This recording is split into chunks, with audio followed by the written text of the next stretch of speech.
औरत के ऊपर ना हमेशा इस मुआशरे में एक इल्ज़ाम लगाया जाता है और अक्सर आपने भी ये सुना होगा कि कहा जाता है कि ज़रा सी बात के ऊपर इस औरत ने अपना घर उजाड़ दिया या ज़रा सी बात पे इसने तलाक ले ली या वो घर छोड़ के चली गई। हालांकि बात ऐसी कोई नहीं थी। आज मैं आपको बताता हूँ कि वो ज़रा सी बात कौन सी बात थी जिसकी वजह से औरत घर छोड़ के गई। जैसे हम कहते हैं ना कि मर्दों की एक नफ्सियात होती है, इसी तरह औरत की भी एक नफ्सियात होती है। और औरत की ये नफ्सियात है कि औरत माफ करती है लेकिन भूलती नहीं है।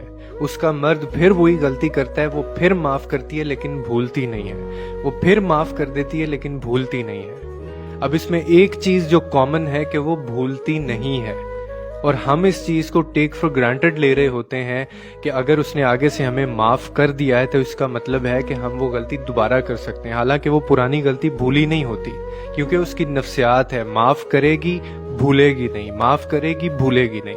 और हम उसको इतनी अजियत दे दे के उसको इस दर्जे पे ले जाते हैं कि एक वक्त पे फिर ऐसा होता है कि उसको अचानक से छोटी सी बात के ऊपर वो सब याद आ जाता है, यानी वो सब गलतियां जो वो भूली नहीं थी।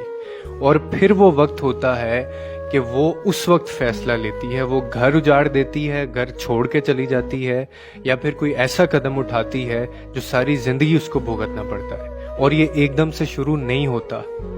ये माफ करना, उसके बाद ना भूलना, कंटिन्यूस एक प्रोसेस होता है। बार बार की गई गलतियां जो हैं वो सामने आती हैं। तो जिस तरह हम कहते हैं ना कि मर्दों की एक नफ्सियात होती है और वो औरतों को समझनी चाहिए, इसी तरह औरतों की भी नफ्सियात होती है जो हम मर्दों को समझनी चाहिए।